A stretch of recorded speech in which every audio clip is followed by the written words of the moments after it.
ओम शांति। आज प्यारे मीठे बाबा की मुरली मंथन की डेट है 29 मई 2025। तो आज मीठे बाबा अपने बच्चों से कह रहे हैं, तुम फिर से अपने ठिकाने पर पहुंच गए हो ना। तुमने बाबा द्वारा रचता और रचना को भी जान लिया, तो खुशी में तुम्हारे रोमांच खड़े हो जाने चाहिए। मतलब तुम्हारी एक्साइटमेंट एकदम परम प्रकाशन होनी चाहिए, क्योंकि तुम अब ठिकाने पे तो पहुंच गए हो। क्योंकि मनुष्य आत्मा का ठिकाना ही है परमात्मा की खोज, परमात्मा तक पहुंचना। तो अब तुम वहां पहुंच गए हो, पिता और रचता और रचना को जान लिया, तो कितनी खुशी होनी चाहिए। बोलिए, होनी चाहिए ना। हाँ, होना चाहिए ना। जबकि कहते हैं ना, लोगों की बातें सुनकर अपने रिश्ते खराब मत करना, क्योंकि अच्छे रिश्ते लोगों से देखे नहीं जाते। तो अच्छे बुरे हैं या अच्छे हैं, जैसे भी रिश्ते हैं उनको बना के रखना है। तो ठिकाने पे पहुंच के रहिए, परमात्मा से मिल कर रहिए और खुश रहिए, क्योंकि खुश होकर कोई काम करेंगे ना तो उसमें उसकी एफिशिएंसी बढ़ती है। ठीक है। प्रश्न, इस समय पिता तुम बच्चों का श्रृंगार क्यों कर रहे हैं? भगवान इस समय हमारा श्रृंगार क्यों कर रहे हो और कैसे कर रहे हैं? बाबा उत्तर में बोलते हैं, क्योंकि अभी तुम्हें सज धज कर विष्णुपुर अर्थात ससुर घर जाना है। हम इस ज्ञान से सचकर विश्व के महाराजा महारानी बनते हैं। अभी संगम युग पर है। बाबा टीचर बनकर पढ़ा रहे हैं। पियर घर से हम ससुर घर जा रहे हैं। पियर घर अर्थात हम आत्मा, बच्चा, हमारे पिता परमात्मा। तो हम कहाँ हैं? अपने माता पिता के घर में हैं, पियर घर में है। फिर हमें विष्णुपुरी ससुर घर, तो स्वर्ग जाना है, जहाँ हम कहने जीरे से सजे रहेंगे, जेवर से सजेंगे हम उष्णों से। वो हमारा ससुर घर होगा। लेकिन कौन से चीज से हमें सजना है? भगवान परमात्मा आत्मा को सजाएगा ना, तो आत्मा को तो जेवर आदि नहीं चाहिए। आत्मा को चाहिए प्रेम, सुख, शांति, आनंद, शक्ति, ज्ञान, पवित्रता। इन गहनों से उसे सजना, पूरा पूरा सजना है, थोड़ी भी कमी नहीं होनी चाहिए। तो तैयार है सभी? ऐसे पिता से सजने के लिए ज्ञान का श्रृंगार। तो बाबा हमारा श्रृंगार कर रहे हैं। ठीक है। गीत है, आखिर वो दिन आया, आज आखिर वो दिन आया, जिस दिन का रास्ता तकता था, जिसका था मोहताज, आखिर वो दिन आया। ओम शांति। तो वो दिन आ गया ना। ठिकाने की तलाश में थे और ठिकाना ही मिल गया, भगवान मिल गए। ओम शांति। मीठे मीठे स्वीट चिल्ड्रन, मीठे मीठे सिकिलदे बच्चों ने गीत सुना। तुम बच्चे ही जानते हो, आधा कल जिसकी याद में हम थे, जिसे ढूंढते थे, आखिरी वो हमें मिल गए। दुनिया ये नहीं जानती कि हम कोई आधा कल भक्ति करते हैं और बाबा को पुकारते हैं। ये कोई नहीं जानते। बाबा कहते, रावण ने तुमको बिल्कुल ही तुच्छ बुद्धि बना दिया। खास भारतवासियों को, तुम देवी देवता थे ये भी भूल गए हो, तो तुच्छ बुद्धि हुए ना। जो अपने धर्म को भूल जाए उसकी बुद्धि को क्या कहा जाए? बोलिए। अब ये सिर्फ तुम ही जानते हो। हम भारतवासी स्वर्गवासी थे, ये भारत स्वर्ग था, थोड़ा ही समय हुआ है। 1250 वर्ष तो सतयुग था और 1250 वर्ष राम राज्य चला। उस समय था सुख थे। सुख को याद कर रोमांच खड़े हो जाने चाहिए। सतयुग त्रेता सब पास हो रहे हैं। सतयुग की आयु कितनी थी ये भी कोई नहीं जानते, लाखों बरस कह देते हैं। अनजानी टक्कर, वो कहते हैं ना, एकदम कुछ भी बोल दो। अभी बाबा आकर समझाते हैं, तुमको माया ने कितना तुच्छ बुद्धि बना दिया है। दुनिया में कोई अपने को तुच्छ बुद्धि तो समझते ही नहीं है। तुम जानते हो हम कल कैसे बुद्धि के थे। अभी बाबा ने इतनी बुद्धि दी है, जो रचता और रचना के आदि मध्य अंत का हम पता जान गए हैं। कल नहीं जानते थे, आज सब कुछ जाने। तो खुद जाने हैं तो औरों को बताना भी तो है। हाँ, बरोबर। बाबा ने हमको स्वर्ग की रजाई दी थी, लेकिन हमने फिर गवा दी। अभी पतित बन पड़े हैं। सत्य को पतित नहीं कहेंगे, वह है ही पावन दुनिया। मनुष्य कहते हैं ये पतित पावन आओ। रावण राज में पावन ऊंच कोई हो ही नहीं सकता। ऊंच तो उस बाबा के बच्चे बने तो ऊंच ऊंच भी बने। तुम बच्चों ने बाबा को जाना है, सो भी नंबरवार पुरुषार्थ अनुसार। तो अपने दिल से सवेरे उठकर पूछो, अमृत वेले का समय अच्छा है? सवेरे अमृत वेले बैठकर यह ख्याल करो, बाबा हमारा पिता भी है, टीचर भी है, सदगुरु भी है, ओ गॉड फादर, हे परम पिता परमात्मा तो कहते ही हो। अभी तुम बच्चे जानते हो, जिसको याद करते हैं हे भगवान, अभी वो हमको मिला है। हम फिर से बेहद का वर्षा ले रहे हैं। वह हमारे लौकिक पिता जिसने हमारे शरीर को जन्म दिया, ये हमारे बेहद के पिता, हमारी आत्मा को सजाने वाले, तैयार करने वाले। सुना, यह है हमारे बाबा का घर, पियर घर, फिर हम ससुर घर जाएंगे। हाँ, बच्चे जानते हैं हमको बहुत अच्छा श्रृंगारा जाता है। बाबा श्रृंगार से भगवान बैठकर श्रृंगार कर रहे हैं। फिर हम सत्युग में सारे विश्व के मालिक बनेंगे। यह बातें तुम बच्चों की बुद्धि में आनी चाहिए ना। जानते हो विश्व की बादशाही देने वाला आ गया है। अभी संगम युग पर वह आए हैं। ज्ञानदाता एक ही पिता है। बाबा के सिवाय किसी भी मनुष्य को ज्ञानदाता नहीं कहेंगे, क्योंकि बाबा के पास ऐसा ज्ञान है जिससे सारे विश्व की सदगति होती है। तत्वों से ही सबकी रक्षा हो जाती है। मनुष्यों के पास सदगति का ज्ञान है ही नहीं। इस समय सारी दुनिया तत्वों से ही तमो प्रधान है। तत्व भी सभी मिलजुल कर इकट्ठे तमो प्रधान है। इसमें रहने वाले भी तमो प्रधान है। नई दुनिया है ही सत्युग। उसमें रहने वाले भी देवता थे, फिर रावण ने जीत लिया और फिर बाबा आया हुआ है। तुम बच्चे कहते हो हम जाते हैं बाप दादा के पास। बाबा हमको दादा द्वारा स्वर्ग की बादशाही का वर्षा देते हैं। बाबा तो स्वर्ग की बादशाही देंगे और क्या ही देंगे, भगवान आकर इससे कम क्या देंगे। तुम बच्चों की बुद्धि में यह तो आना चाहिए, फिर तो माया भुला देती है, स्थायी खुशी रहने ही नहीं देती। क्यों भुलाती है पता है? आजकल के युग की जो बहुत बड़ी समस्या है वो ये है, जैसे कि खेत और जमीन आदि हमारे दादा परदादा खरीदते थे पुराने जमाने में। लेकिन आजकल की युवा पीढ़ी क्या खरीदते पता है? उनकी सोच क्या है? बस आईफोन और महंगी महंगी गाड़ी, थार, फोर्ड, हाँ, यही सब, BMW, इन्हीं का सपना देखते हैं। तो कितना फर्क है। ये सब चीज़ क्या रहने वाली है? हाँ? कोई एसेट तो नहीं है ना। इनकी तो वैल्यू धीरे धीरे घटेगी। तो वही बात, पुरानी होने पे घटेगी, लेकिन जमीन ले लो तो वो जितना समय बदलेगा उतना महंगा होता जाएगा। तो पुराने लोगों की सोच थी, पूर्वजों की। आजकल के युद्ध तो बस अपनी मनमानी करते हैं। ये बाबा कहते हैं ना कि बुद्धि में है ही नहीं कि हमें क्या चाहिए, किस तरह से क्या हमारे लिए सही है। इसलिए तो भगवान को आना पड़ा है। जो अच्छी रीति पढ़ेंगे पढ़ाएंगे वही उच्च पद पाएंगे। गाया भी जाता है ना, सेकंड में जीवन मुक्ति। पहचानना एक ही बात चाहिए ना, सभी आत्माओं का पिता एक है।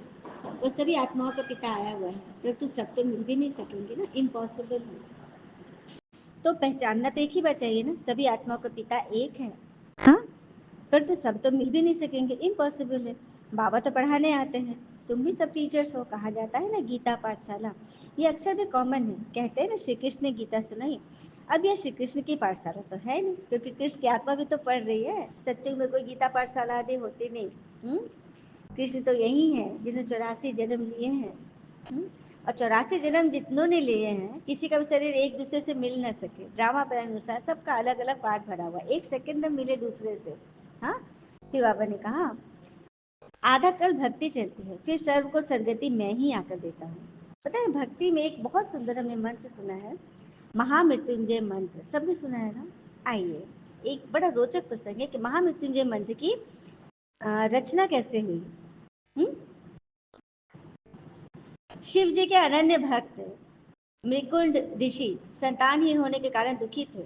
विधाता ने उन्हें संतान योग ही नहीं दिया। ऐसा कहा जाता है विधाता ने नहीं दिया, ये तो अपने कर्म के अनुसार होता है। मृकुंड ने सोचा कि महादेव संसार के सारे विधान बदल सकते हैं, इसलिए क्यों ना भोलानाथ को प्रसन्न करके संतान प्राप्ति का योग बनाया जाए। मृकंड ने घोर तप किया। भोलेनाथ मृकंड के तप का कारण जानते थे, इसलिए उन्होंने दर्शन न दिया। लेकिन भक्त की भक्ति के आगे भोले झुक ही जाते हैं। महादेव प्रसन्न हुए। उन्होंने ऋषि को कहा कि मैं विधान को बदलकर तुम्हें पुत्र का वरदान दे रहा हूँ, लेकिन इस वरदान के साथ हर्ष के साथ विषाद भी होगा।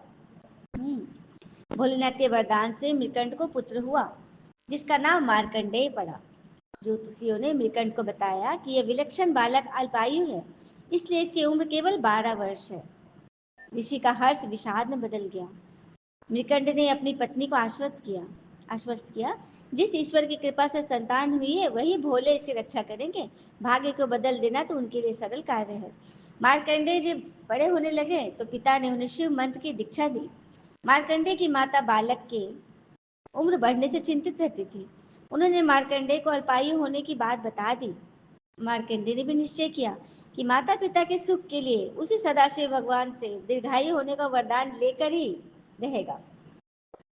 मार्कंडेय ने शिव जी की आराधना के लिए महामृत्युंजय मंत्र की रचना की। मार्कंडेय ऋषि ने किया था महामृत्युंजय मंत्र की रचना, और शिव मंदिर में बैठकर इसका अखंड जाप करने लगे। सुनिएगा फिर से वो मंत्र। ओम त्र्यंबकं यजामहे सुगंधिं पुष्टिवर्धनम् उर्वारुकमिव बन्धनान् मृत्योर्मुक्षीय मामृता। समय पूरा होने पर यमदूत उन्हें लेने आए। यमदूतों ने देखा कि बालक महाकाल की आराधना कर रहा है, तो उन्होंने थोड़ी देर प्रतीक्षा की। मार्कंडेय ने अखंड जप का संकल्प जो लिया था, यमदूतों का मार्कंडेय को छूने का साहस न हुआ और वे लौट गए। उन्होंने यमराज को बताया, ये बालक तक पहुंचने का हम साहस ही नहीं कर पा रहे हैं। इस पर यमराज ने कहा, मृकंड के पुत्र को मैं स्वयं लेकर आऊंगा। यमराज मार्कंडेय के पास पहुंच गए। बालक मार्कंडेय ने यमराज को देखा तो जोर जोर से महामृत्युंजय मंत्र का जाप करते हुए शिवलिंग से लिपट ही गया। यमराज ने बालक को शिवलिंग से खींच कर ले जाने की चेष्टा की, तभी जोरदार हुंकार से मंदिर कांपने लगा। एक प्रचंड प्रकाश से यमराज की आंखें चुंधिया गई। शिवलिंग से स्वयं भगवान महाकाल प्रकट हो गए। उन्होंने हाथों में त्रिशूल लेकर यमराज को सावधान किया और पूछा, तुमने मेरी साधना में लीन भक्त को खींचने का साहस कैसे किया?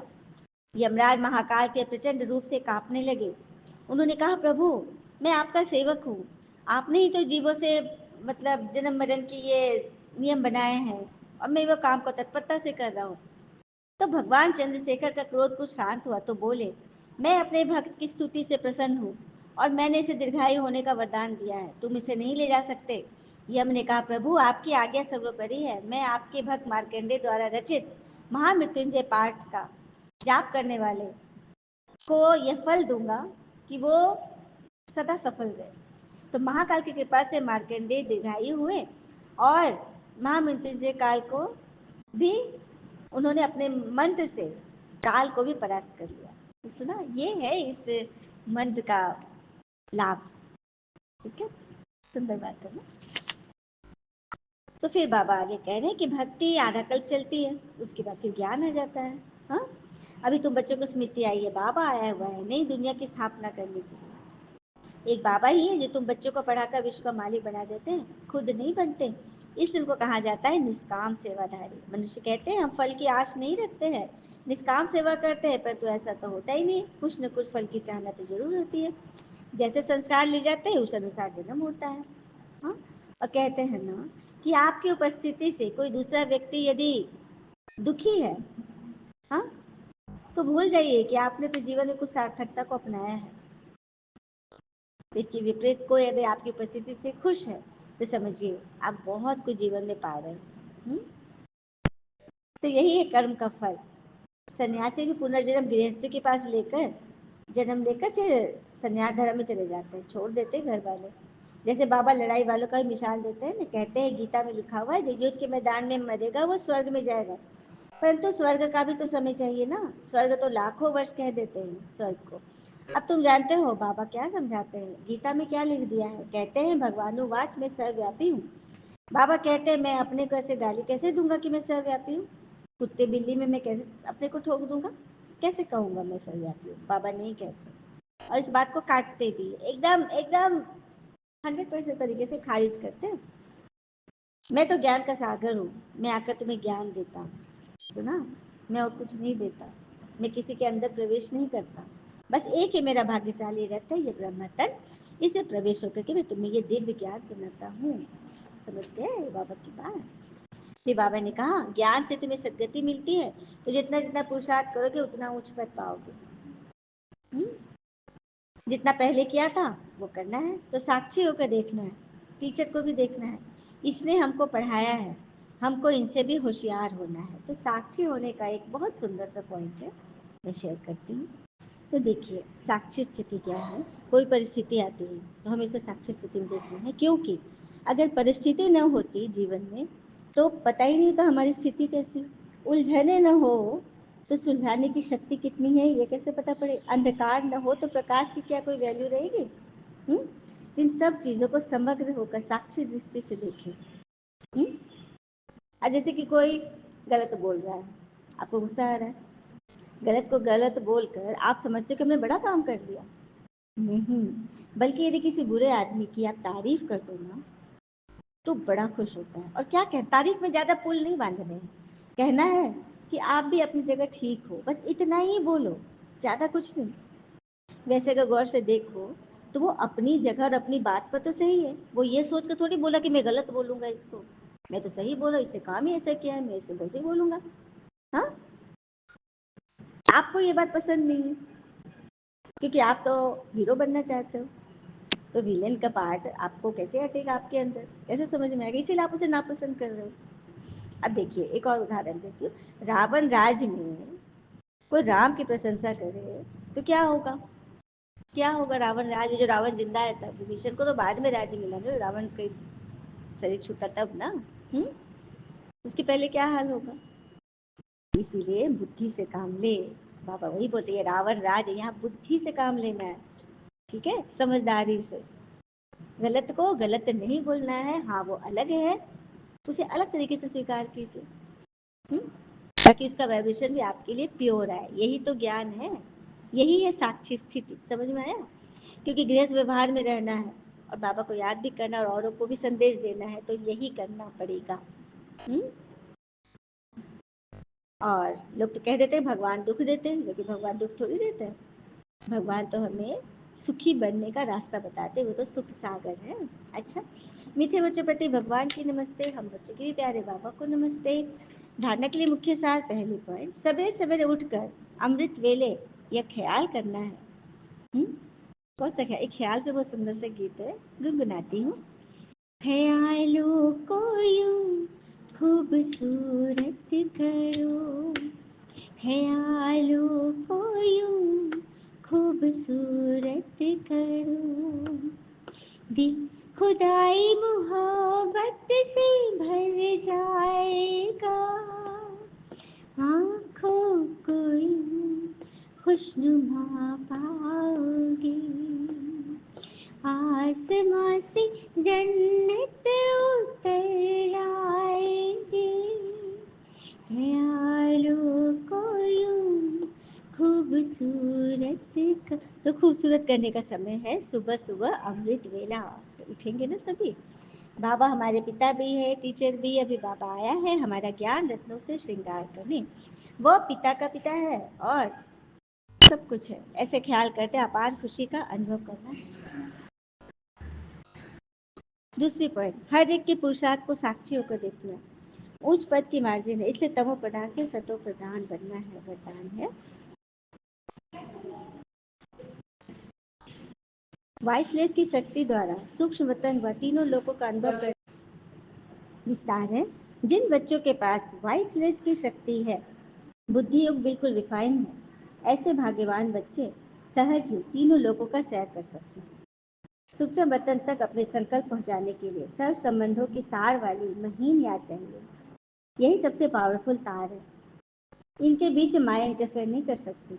तो सूक्ष्म वतन की रौनक का अनुभव करने के लिए स्वयं को वाइसलेस अर्थात, वाइस अर्थात विकार, लेस अर्थात निर्विकारी, निर्विकारी रूप से उस शक्ति से संपन्न अपने आप को बनाओ। बाबा उसी को तुम्हें पूरा पॉइंट बताते हैं, हाँ, कि साक्षियों को सब कुछ देखे, कोई विकार अंदर न समाये, तब हम सूक्ष्म वतन में अपने संकल्प, अपने सर्व संबंधियों के लिए, किसी के लिए भी अपने संकल्प वहाँ पहुँचा सकते हैं। ये बहुत ही पावरफुल तार है जहाँ पे माया इंटरफेयर नहीं करती, क्योंकि इसके साथ परमात्मा का कनेक्शन है। स्लोगन, किसी व्यक्ति, वस्तु व वैभव के प्रति आकर्षित होना ही कंपेनियन पिता को संकल्प से तलाक दे देना है। सुन लिया, बहुत बड़ी बात बोल रहे बाबा। किसी व्यक्ति, वस्तु व वैभव के प्रति आकर्षित होना ही भगवान को संकल्पों से अलग कर देना है, और ईश्वर जहाँ अलग हो गए उसके बाद हमारा क्या हर्ष होगा, ये आप सोच भी नहीं सकते, क्योंकि फिर माया ने बहुत अच्छे से हमारा हमारा स्वागत कर लिया। ठीक है, अव्यक्त इशारे हैं। पवित्रता संगम योगी ब्राह्मणों के महान जीवन की महानता है। पवित्रता ब्राह्मण जीवन का श्रेष्ठ श्रृंगार है। जैसे स्थूल शरीर में विशेष श्वास चलना आवश्यक है, श्वास नहीं तो जीवन नहीं, ऐसे ब्राह्मण जीवन का श्वास है पवित्रता। 21 जन्मों की प्रारब्ध का आधार अर्थात फाउंडेशन पवित्रता है। तो पवित्रता के लिए और श्वास की बात बोली, थोड़ा सा श्वास का प्रैक्टिस करें, आराम से बैठ जाए, बिल्कुल शांत चित हो जाए, अपने आप को शांत करें, मन बुद्धि एकदम क्लियर, और श्वास पर ध्यान फोकस करें। तो 4 बार 1 2 3 4 4 सेकंड में लंबी श्वास भरे। अभी पहले सुन लीजिए, 4 सेकंड लंबी श्वास भरे 1 2 3 4 करके, और 7 सेकंड उसे होल्ड करें। 1 2 3 4 7 बोल करके सांस को होल्ड करें, और 1 2 3 4 8 तक धीरे धीरे सांस छोड़ें। करेंगे ये प्रैक्टिस? चलिए मैं बोलती हूँ, काउंट करती हूँ, 4 तक गिनूंगी और सांस लेना है।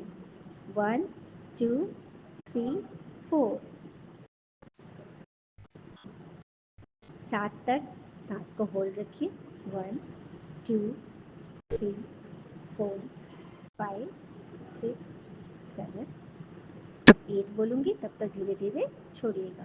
1 2 3 4 5 6 7 8। फिर से करते हैं एक बार और, लंबी गहरी सांसें लिए 4 तक गिनती करके।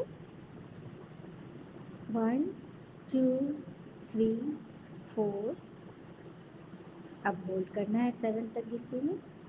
1 2 3 4 5 6 7। अब 8 तक गिनती में धीरे धीरे छोड़ देना है।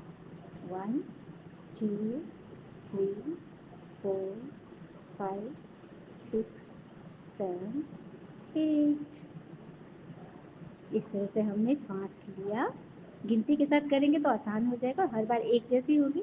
और ऊपर में 7 तक गिनती में उसको होल्ड किया, होल्ड करके परमात्मा की किरणों को खुद में भर लीजिए, और फिर धीरे धीरे अपने सारे विकारों को छोड़ दीजिए। ठीक है, तो ये हमारी, ये तो स्थूल रूप से प्रयास किया गया, लेकिन इसे सूक्ष्म रूप में करने के लिए पवित्रता ही ब्राह्मण जीवन की श्वास है। तो पवित्र गुणों को भरते जाए, विकारों को छोड़ते जाए, यही पवित्रता है। अच्छा, ओम शांति। शुक्र है मुझे बाबा, वो बाबा के प्यारे प्यारे बच्चे, आप सबका जीवन सदैव सुख शांति समृद्धि सफलता संतुष्टता सदा भरपूर रहे और भरपूर करे। ओम शांति।